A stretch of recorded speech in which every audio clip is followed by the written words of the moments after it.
Hey, everybody, and welcome back to another episode of the Mortgage Impact Podcast. I'm Jake Failing, and you are in store. If this podcast is anything like the story that I just heard from HomeBot CEO Ernie Graham, then the next 30 minutes are going to be amazing. So I'll try to distill it all the way down to you had a major index finger accident.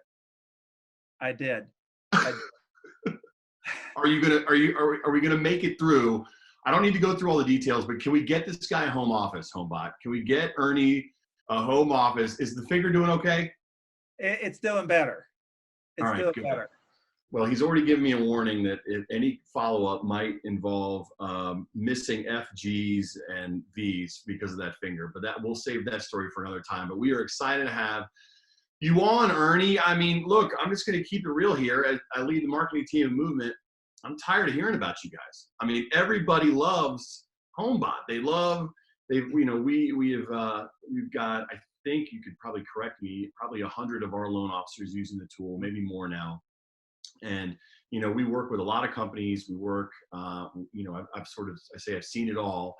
But very few are as sticky or as loud as what I've heard about you guys. So I just want to start with sort of a kudos to you and your team, because I know that our team is loving using it right now. But before we get too far down that road, I'd love for you just to take a little bit of time, introduce you, and the company. I mean, you guys are growing like crazy right now. We are. And first, thanks for having me. This is always kind of weird, this whole work from home thing. As you know, I'm not that acclimated to it, but I really appreciate this opportunity to chat with you today and chat with your folks. I'm Ernie Graham, CEO, and I co-founded HomeBot. And a little bit of background on me: I'm actually a geek by education, hardware and software engineer guy. And it was a weird thing back in around 2000. I got involved in real estate to take some time off. I think it's a common tale of where people just trip and fall into a business. And I ended up being a top producing agent, a managing broker, an MLS director, and founded my own real estate firm in Telluride, Colorado. And so, the rest of my story is really about coming back to the tech world and bringing that 10-year real estate career with me. So I think, I always look at technology in this space from the perspective of a practitioner, because I was one for a lot of years. Sure. So tell us about HomeBot. I mean, I think if I'm not correct me if I'm wrong, was it 2015 you founded the company? Yep, 2015. An interesting thing about our background, a lot of people don't know about our history, is that I had worked at Realtor.com running research and development there with my co-founder. I always say he was the brains of the operation, and he's still the brains of the operation. But we left Realtor.com in early 2015. And we had this idea, the HomeBot idea. It wasn't called HomeBot at the time, that we started to research and put some pen to paper on. But it wasn't until almost 2 years later that we actually had a commercial product. So even today, if you think about it, we've only really had a HomeBot out on the streets with customers for about 3 years now. But that what I will say to you is really, really, I cherish that time, because we were able to take our thesis around what we wanted to build and be so pure with it, and test with consumers and understand what did they want, test with loan officers, what did they want, what did they need. And we weren't, beholden to, making money or paying bills and that sort of thing, really. We were just really being pure about, building a great product. Yeah, and just if there's the elevator version of what the product does, and then there's a much longer one that I think we'll let people, if they're not already using it, they can go figure it out. But just high level, explain the service that HomeBot provides. Sure. We've built a financial dashboard for the homeowner that loan officers can give to all of their past clients and all their prospects. So for the loan officer, it nurtures your past database, it nurtures your prospects, and it's about more deal flow, more purchase deals and refis. For your clients, I said it's this financial dashboard. It tracks their home value, their loans, their equity, and it provides all this personalized intelligence to them in a way that makes it a very addictive experience for them. So it's a great gift, if you will, to your clients to empower them with our tool. Yeah, and like I said, the loan officers at Movement that are on the tool are huge fans. I've actually received it as a borrower, and you guys have gamified it. I mean, there's a lot to like there. You can go in and you can sort of move levers and see pie charts fill and bars go up and down based on what the value of your home and what the rest of the neighborhood looks like and all kinds of stuff. I used the term sticky earlier, and that's what it is. I mean, there's a data play for sure, and you've built an amazing tool, but the way it's delivered as content is really addictive, to use your word. It's pretty impressive. But we wanted to bring you on, obviously, yes, to talk about HomeBot and how great it is, Ernie, but also want to talk just in general about how people are using the tool today. And when I say today, obviously it's multi-layered, right? There's today as of like 2 months ago and looking forward, maybe, who knows, 2 months. And then there's today of like literally today, look behind me. I'm in a sports memorabilia store. You're in your home office. So today is defined pretty differently. So let's start there. I mean, what feedback are you hearing from the field right now of how maybe HomeBot is helping them more or less? Who you tell me now in this sort of quarantine world we're in. Yeah. So like the right now, hearing two big themes. Number one, that it's a refi machine. And this is funny because, a couple of years ago, even a year ago, someone would say, "Oh, you HomeBot, it's that refi thing," and I'd be like, "No, no, no, no, no. We're so much more. We're so much more." Because like you were saying, it does a lot of things as it relates to the financial intelligence for the consumer. But right now, for loan officers, it is a refi machine. You get it in front of your clients and your prospects, and they will pick up the phone and they will call you. They will self-identify and hand raise. And of course, that's particularly important right now with, depending on the week and the rates, 5 to 10 million eligible borrowers in terms of in the money refi. So, I'm really proud of that because I know that's a put food on the table thing. But there's also an intangible, actually it's not really intangible, but it has to do with human connection. And, it's just like any industry, the practitioners that are in for the long haul and usually do the best business, they don't act like they care about their clients. They actually care about their clients.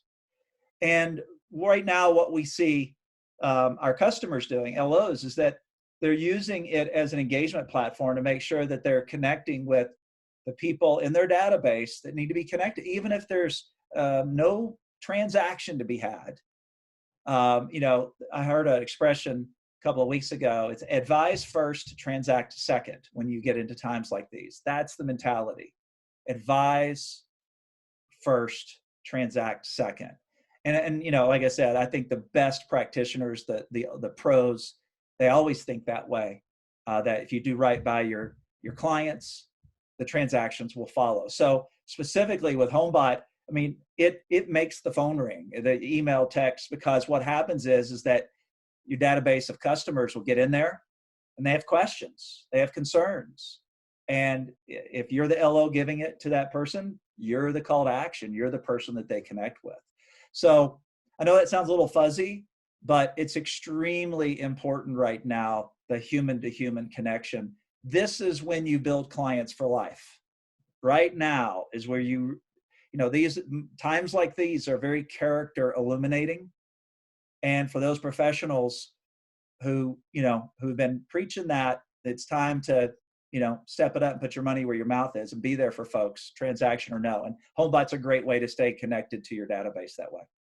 Yeah, we worked with your team, Grant and Luca. They've been awesome. They sent over, some things that, you guys are talking about right now, HomeBot, and then just extended sort of into thought leadership. And one thing that Grant mentioned was how empowerment is the new marketing. And you sort of talked about how important it is to advise first.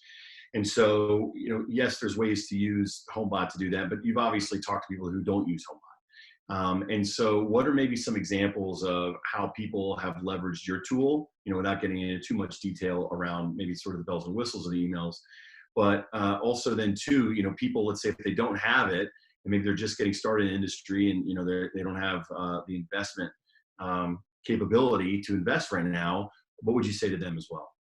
Sure. So I'm going to take sort of a technology agnostic approach to this question. I would expect nothing less. Ernie, you got me. You got the tech background, baby. I think that first of all, it's important to understand, what does empowerment really mean? What does that mean? What does that mean to your customers? And I always reflect back on, like, as far back as the 2008 crisis and the financial market meltdown.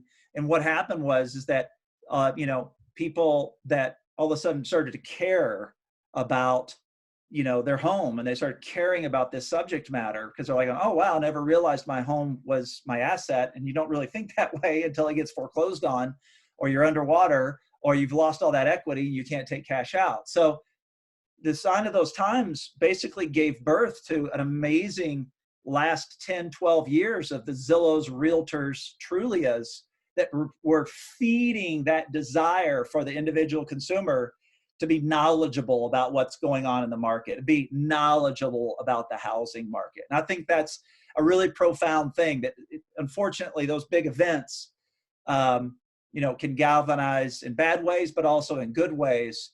And I think very similarly about today, about what's happening right now, like things like not having access to liquidity, right? Or not having enough emergency funds and those types of things. And the pain of that will continue to resonate well after the vaccine, right?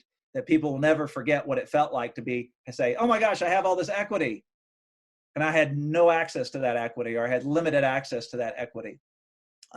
So understanding what that empowerment means, that the empowerment usually happens as a result of being disempowered, and not being able to do what you want to do. And I think that that's really important. I think that, we get off into other themes around people that, I think that this is going to drive more desire for single family home ownership. A lot of people cooped up in a 1-bed condo who could be out in the suburbs and have some space. I think it's going to affect that and sort of understand, what is it that what are the problems that they're trying to solve for?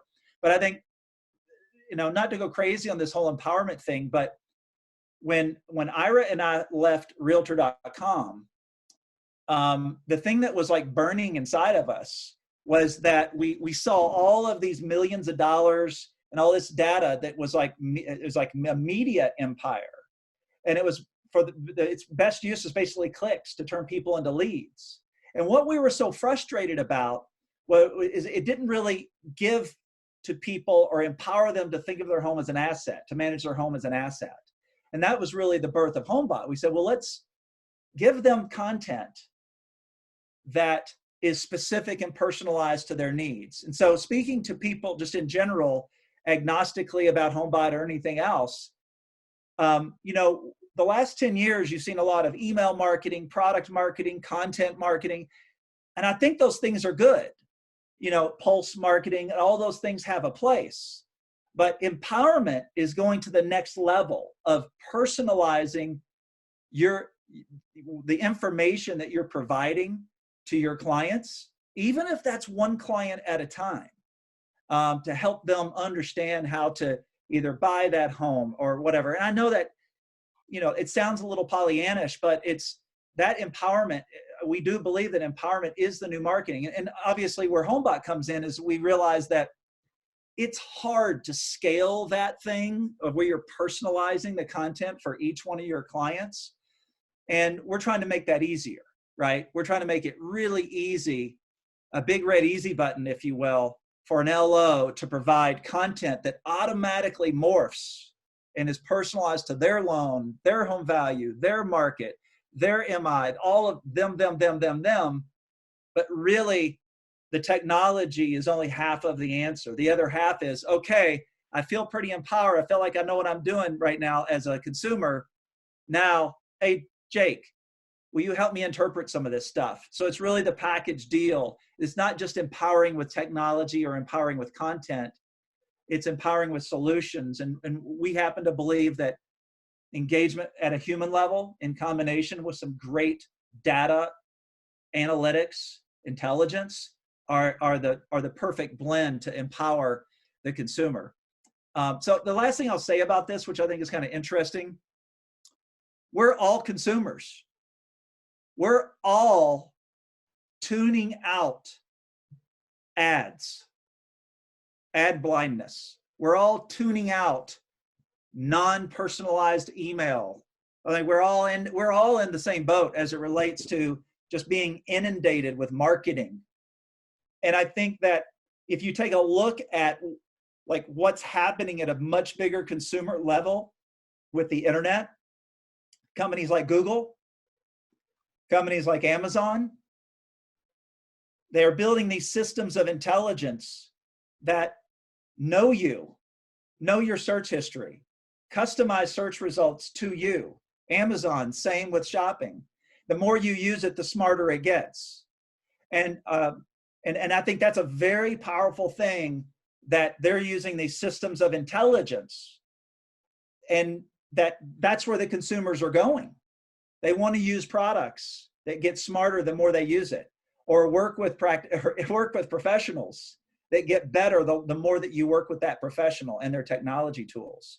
So I think there's a really interesting intersection there, and the opportunity for us as an industry to truly empower our customers and our past clients and even prospects that have never transacted with us, to help them solve their problems, whether it's buying a home, pulling cash out, or just kind of getting a feel for an understanding of how the market is doing.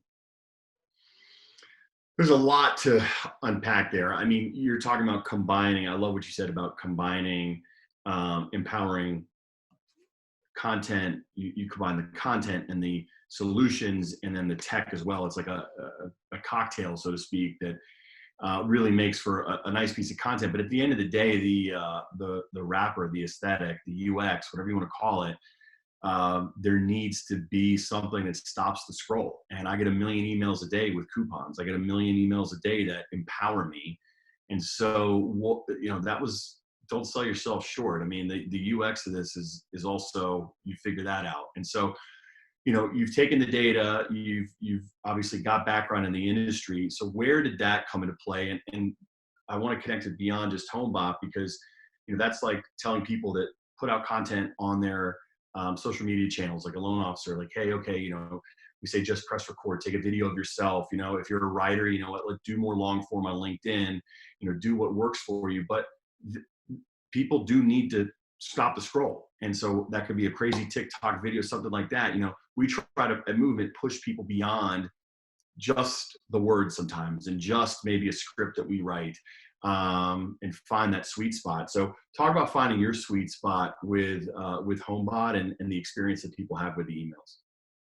Yeah, well, the sweet spot, without a doubt, is to stay true to the context of building wealth.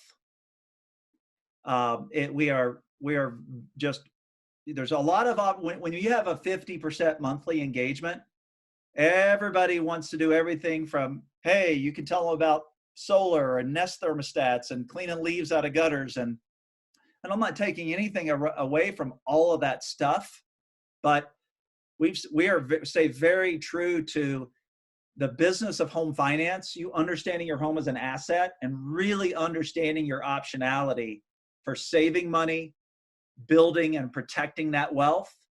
And we stay in our swim lane on that. It's a very pure thing that we do there.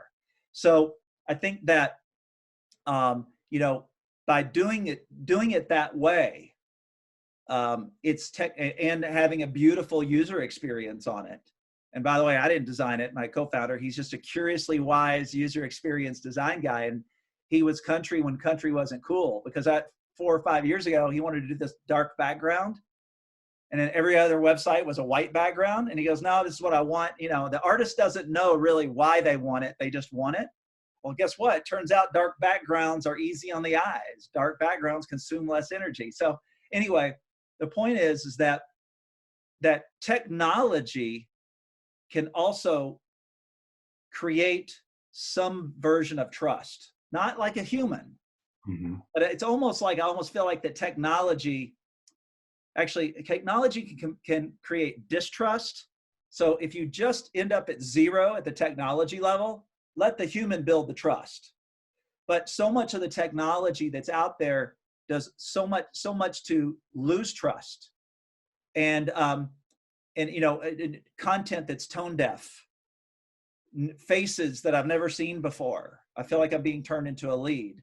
So I really believe that, you know, we stay in our swim lane with that content, and then we do something magical, which we say, look, we're not going to push you off into a million different directions. You're going to go to Jake, the LO, if you have questions about this. And we just found that really thinking about it as the nest, as the safe place, Yeah.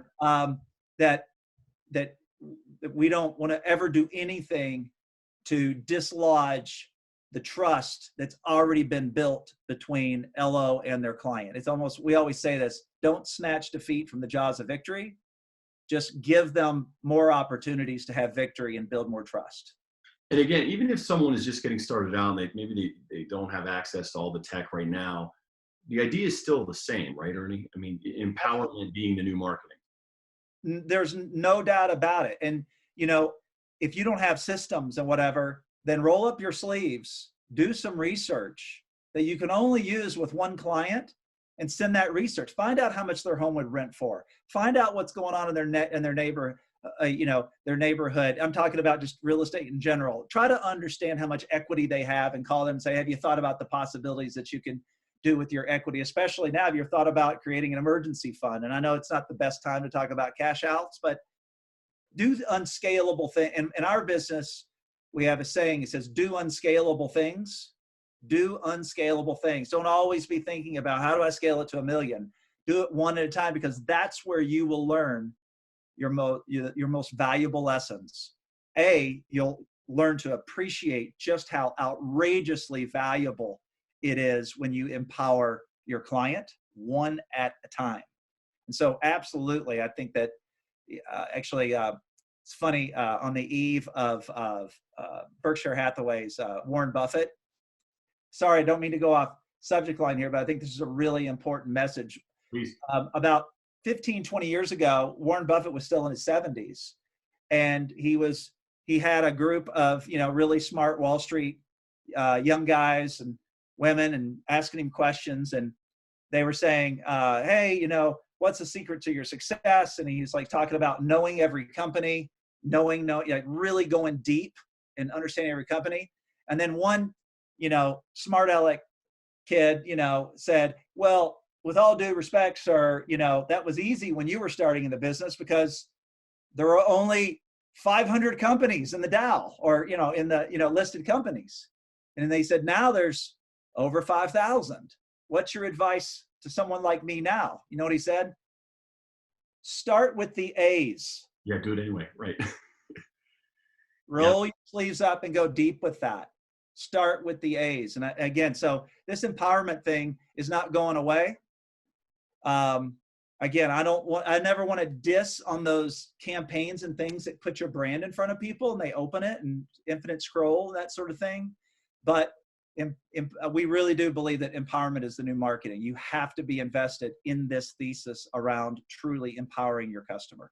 No, we talk about that all the time at Movement. I mean, we're headquartered in the greater Charlotte area, and naturally we've got a really strong presence here, and we think, killer campaigns, and the content looks good. It's pretty, its open rate is solid, but we've got more than 100 loan officers in Charlotte. And if they're all firing the same campaign, it's potentially not as effective if you're going to get some overlap. And we have that conversation with our loan officers all the time. It's like, hey, look, the air cover is there for you if you need it, but we also highly suggest that you find your voice, your own brand, and you get that message out on your own cadence that you feel appropriate. I love the whole idea doing unscalable things. And Jen Bates, she's not on right now, but she's producing. Her camera's off.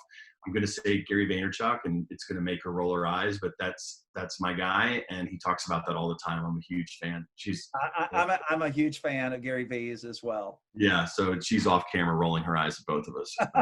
So, don't worry. But so, you've talked a lot about that personal touch, the highly curated the content that's going to help empower someone. Right now it's just weird times. We're recording this in early May. And one of the other things I know we talked about before we recorded is people helping people. And you've talked obviously a little bit about that over the course of this podcast so far. But how in your experience has your content or not just where people can leverage that content to help other people? It's similar conversation as empowerment, right?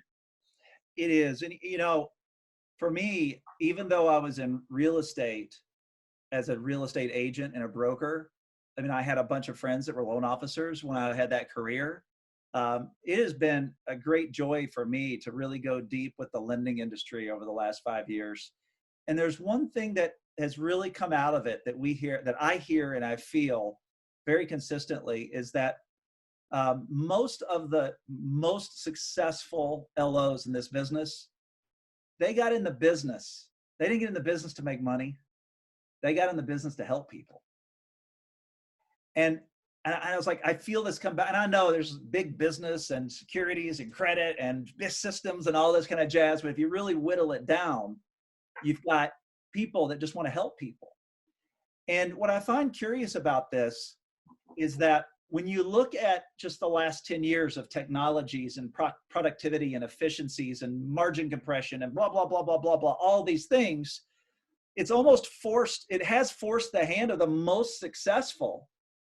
And I know it's going to start sounding like Jerry Maguire, but it's like they're almost a victim of their own success. Like if you only had 50 or 100 past customers, it's easy to maybe give each of them a call once a year and have a meaningful conversation. You get to 800, 1,000 different past clients because you've been in the business for 10 or 15 years.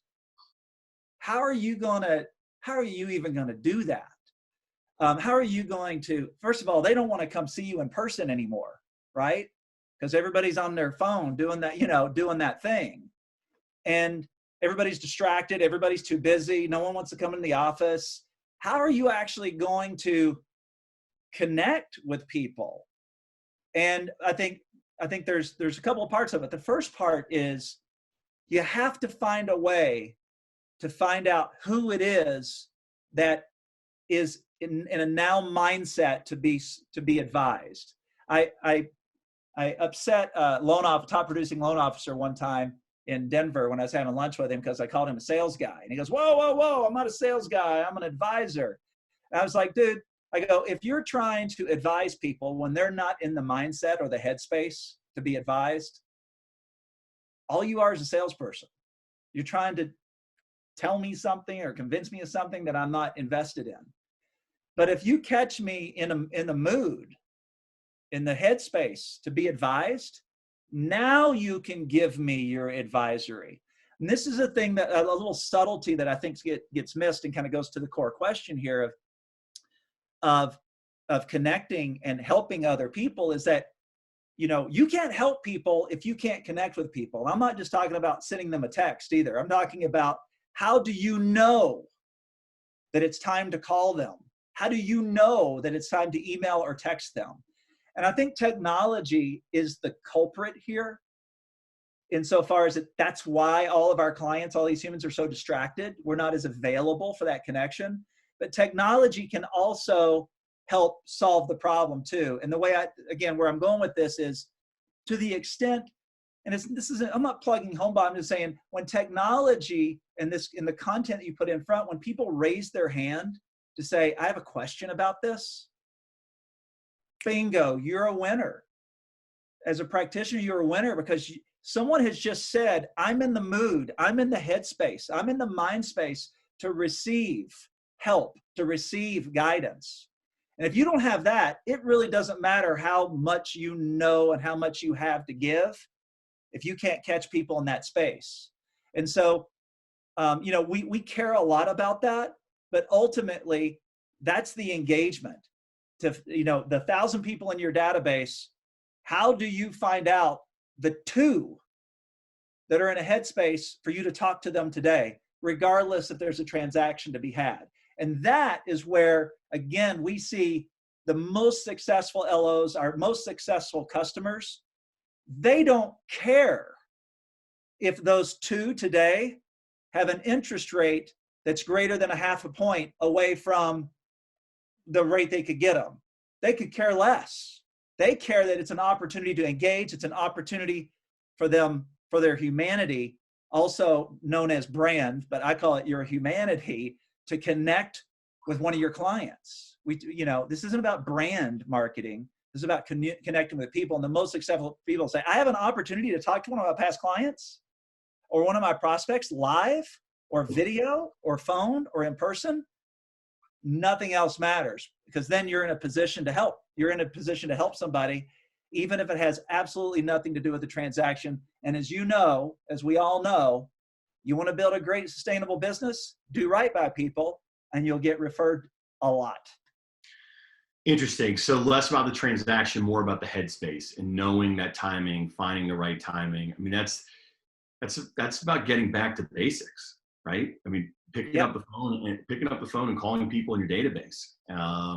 Again, whether you've got access to the tools or not, I hear it constantly. We'll have these podcasts or live streams, and we'll bring on our coaches. We've got a national coaching team that works with most of our loan officers. And I'm always astonished. The advice goes back to say, pick up the phone. Yeah. And sometimes that's the basics, and sort of like the graduating, right? Graduating from that is leveraging technology to help humanity market. Is that brand marketing, humanity market? I'm trying to use your terms here, Ernie. I'm just kind of freewheeling out here, but it's like brand bugs me because personal brand, it's a picture and some contact information. Your brand isn't that. Your brand is you. Your brand is the biometrics, the way you talk, how you connect, your energy, your empathy. It's all of that. And that does not flow through a piece of technology, really. Maybe Zoom, a little bit of Zoom. Of course, there's nothing about being face-to-face. I did my hair for you, Ernie. Is this not coming through? I mean, the hair is my brand, no? Yeah, it's funny because I have a lot of very ambitious, smart young people working at HomeBot. Right. And anytime there's a problem, it comes to me and I say, what you do? I say, have you picked up the phone? Yeah. Well, I texted, I emailed, I sent a video. Have you picked up the phone? I call it the LeBron. And by the way, there's a whole other dimension around sort of I call it the LeBron James effect.